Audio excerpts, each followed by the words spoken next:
প্রচন্ড রৌদ্র, বালু, মরুভূমির বালুগুলো উত্তপ্ত হয়ে গেছে।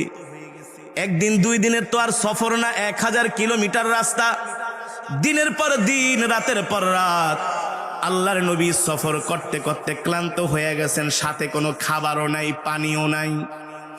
রহমাতুল্লিল আলামিন বলেন, আবু বকর দেখেন তো কোনো বাড়িঘর দেখা যায় কিনা, যেখানে যায় আমরা একটু কিছু সময় বিশ্রাম নিব, একটু পানি টানি খাবো।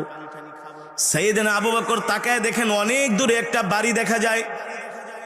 আবু বকর রাদিয়াল্লাহু তাআলা আনহু বললেন, ওগো আল্লাহর নবী, উনজুর ইলাল আমাম, সামনের দিকে তাকায় দেখেন অনেক দূরে একটা বাড়ি দেখা যায়। নবীজি বললেন, ইমশি মাই, চলো আমরা ওই বাড়িতে যাই একটু বিশ্রাম নেই, তারপরে আবার আমরা রওনা শুরু করব। কারণ দুপুরবেলা প্রচণ্ড রোদ, এই রোদের মধ্যে হাঁটলে তো আমরা ক্লান্ত হয়ে যাব। রোদটা একটু যখন কমবে, রোদের তাপ, তখন আমরা আবার হাঁটবো। কারণ গরমের চাই ঠান্ডার মধ্যে হাঁটতে আরাম বেশি, ঠিক না? আগে তো এমন আধুনিক রাস্তাঘাট ছিল না, ছিল আধুনিক রাস্তাঘাট ছিল না। আগেরকার মুরব্বীরা 20-30 কিলোমিটার পর্যন্ত হেঁটে হেঁটে জেলা শহরে যাইতেন, ঠিক না? ঠিক ওই 1450 বছর আগে এমনই ছিল, কোনো রাস্তাঘাট নাই, আধুনিক গাড়ি নাই, ট্রেন নাই, বিমান নাই। পায়ে হেঁটে, ঘোড়ার পিঠে চড়ে, উটের পিঠে চড়ে আল্লাহর নবী সাইয়েদনা আবু বকরকে নিয়ে যাত্রা করতেছেন, হাঁটতেছেন। হাঁটতে হাঁটতে অনেক দূরে একটা বাড়ি দেখা যায়। আল্লাহর নবী বললেন, আবু বকর চলেন ওই বাড়িতে যাই একটু আমরা বিশ্রাম করি। এবার ওই বাড়ির কাছে গেলেন, যা দেখলেন মরুভূমির পাশে ছোট্ট একটা ভাঙ্গা কুঠুরি, ছোট্ট একটা ঘর, ওই ঘরের দরজাটা লাগানো।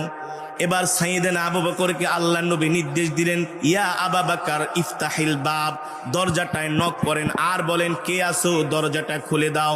সাইয়েদনা আবু বকর দরজার কাছে যেয়ে নক করলেন আর বললেন, ইফতাহিল বাব, দরজাটা খুলে দাও। ভিতর থেকে আওয়াজ আসলো, এ তোমরা কারা? মান আনতা ওয়া মা আনতা, কি তোমাদের পরিচয়, কোত্থেকে তোমরা এসছো? বলে, জিতু মিনাল মক্কা ইলাল মাদিনা, আমরা মক্কা থেকে আসছি, মদিনার দিকে যাব। তো আমার বাড়িতে কেন আসছো?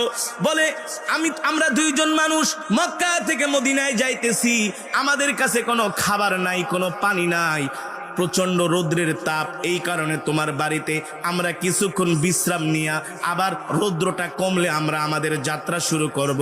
এখন যদি তোমাদের ঘরে কোনো খাবার থাকে, কোনো পানি থাকে, আমাদেরকে একটু দাও। ঘর থেকে আওয়াজ দিয়া বলল, শোনো, আমরা গরিব মানুষ, আমি আর আমার স্বামী দুইজনে আমরা এই বাড়িতে থাকি, দুইজন আমরা এখানে সংসার করি।